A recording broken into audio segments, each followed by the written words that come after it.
ஆமென். ஹல்லேலூயா. அப்போ இன்னைக்கு கர்த்தர் தொடர்ந்து போன வாரமும் பேசியிருக்கிறாரு, இன்னைக்கும் பேசுகிறார் என்று சொன்னால் கர்த்தர் உங்கள் வாழ்க்கையில் ஆசீர்வதிக்க விரும்புகிறார். அதை நீங்கள் செஞ்சு பாருங்க. ஆனால் கொஞ்சம் கஷ்டமாக இருக்கும், செய்கிறதுக்கு கொஞ்சம் கஷ்டமாக இருக்கும். அந்த கஷ்டத்தின் மத்தியில் நீங்கள் செஞ்சு பாருங்க, நீங்கள் நிறைவான பலனை நீங்கள் அனுபவிப்பீங்க. ஹல்லேலூயா. கர்த்தர் நம்முடைய காணிக்கைகளை நினைத்தருளி நம்மை ஆசீர்வதிக்கிறவராய் இருக்கிறார். ஆமென். ஹல்லேலூயா.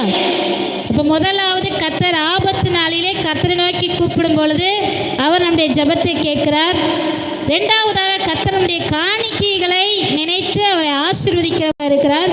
மூன்றாவதாக 7ஆம் வசனம் 8ஆம் வசனத்தில் பாருங்க, சிலர் ரதங்களை குறித்தும் சிலர் குதிரைகளை குறித்தும் மேன்மை பாராட்டுகிறார்கள், நாங்களோ எங்கள் தேவனாகிய கர்த்தருடைய நாமத்தை குறித்தே மேன்மை பாராட்டுவோம். அவர்கள் முறிந்து விழுந்தார்கள், நாங்களோ எழுந்து நிமிர்ந்து நிற்கிறோம். அல்லேலூயா. மூணாவது கர்த்தர் நம்மோடு பேசுகிற காரியம், நமக்குள்ள பெருமை வந்துவிடக்கூடாது.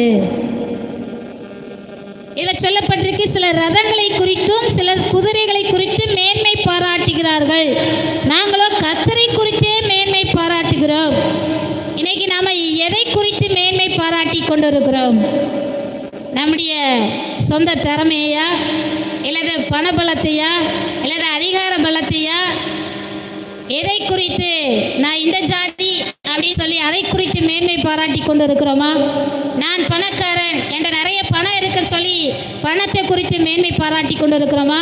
எனக்கு நிறைய திறமை இருக்கு, நான் இதை வச்சு சாதிச்சிருவேன்னு சொல்லி அதை குறித்து மேன்மை பாராட்டுகிறோமா? ஆனால் கர்த்தர் சொல்கிறாரு, அதை குறித்து மேன்மை பாராட்டக்கூடாது, கர்த்தரை குறித்து மேன்மை பாராட்ட வேண்டும். அல்லேலூயா. நமக்கு தந்தது எல்லாமே கர்த்தர் தான். அவர் தந்ததுனால தான் நம்ம ஆசீர்வதிக்கப்பட்டிருக்கிறோம். அப்போ கர்த்தரை குறித்தே நம்ம என்ன செய்யணுமா? மேன்மை பாராட்ட வேண்டும். கர்த்தர் நம்மை உயர்த்தும் பொழுது, கர்த்தர் தான் என்னை உயர்த்தினார், கர்த்தர் தான் என்னை மேன்மைப்படுத்தினார், கர்த்தர் தான் என்னை ஆசீர்வதித்தார் என்று சொல்லி அவரை மகிமைப்படுத்த படுத்த படுத்த இன்னும் அதிகமாய் கர்த்தர் நம்மை உயர்த்தி கொண்டே இருப்பார். அல்லேலூயா. ஆனால் நமக்கு எந்த விதத்திலும் பெருமை வந்துடக்கூடாது. கர்த்தர் நம்மை உயர்த்தி வரும் பொழுது நமக்குள்ள எந்த பெருமையும் வந்துடக்கூடாது. நான் தான் என்னால் தான் அப்படின்னு சொல்லி பெருமை வந்துவிடக்கூடாது. ஒரே ஒரு பாவத்துக்கு கர்த்தர் ரொம்ப எதிர்த்து நிற்கிறாராம். என்ன பாவம் தெரியுமா? பெருமை உள்ளவர்களுக்கு கர்த்தர் எதிர்த்து நிற்கிறார், தாழ்மை உள்ளவர்களுக்கு கர்த்தர் கிருபை அளிக்கிறார். பெருமையாக இருந்தால் கர்த்தர் நமக்கு எதிராளியாக மாறிடுவார். எதிராளியாக மாறிட்டா எதையுமே நம்ம பெற்றுக்கொள்ள முடியாது, தப்புவிக்கவும் முடியாது. அப்போ பாருங்கள், நமக்குள்ளே எந்த விதத்திலும் பெருமை வந்துவிடக்கூடாது. அவர்கள் ரதங்களை குறித்தும் குதிரைகளை குறித்தும் மேன்மை பாராட்டினார்கள், ஆனால் நாமோ கர்த்தரை குறித்தே மேன்மை பாராட்ட வேண்டும். அல்லேலூயா. ஒரு ஜனாதிபதி இருந்தாராம். அவர் என்ன பண்ணார்? கையில் எப்போ பார்த்தாலும் ஒரு சூட்கேஸ் வச்சுருப்பார். அப்போ அவர் கூட இருக்கிறவர், என்னடா இவர் எப்போ பார்த்தாலும் சூட்கேஸ் வச்சுருக்கிறாரு, அப்படி அந்த சூட்கேஸில் என்ன தான் வச்சுருக்கிறாரு தெரியலையே அப்படின்னு சொல்லி அவருக்குள்ள ஒரு கேள்வி.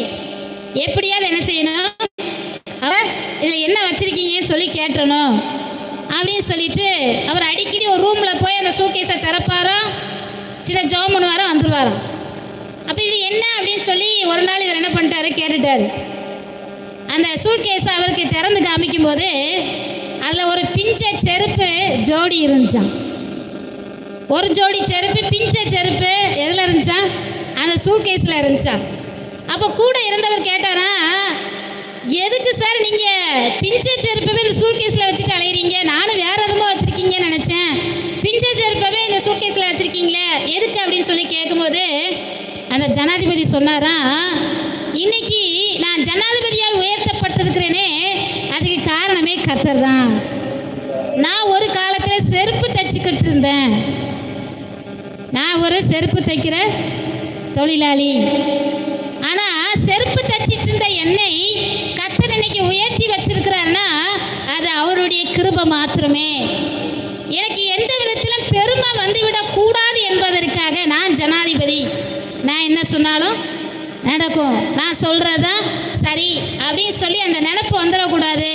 கர்த்தர் தான் என்னை உயர்த்தி வச்சு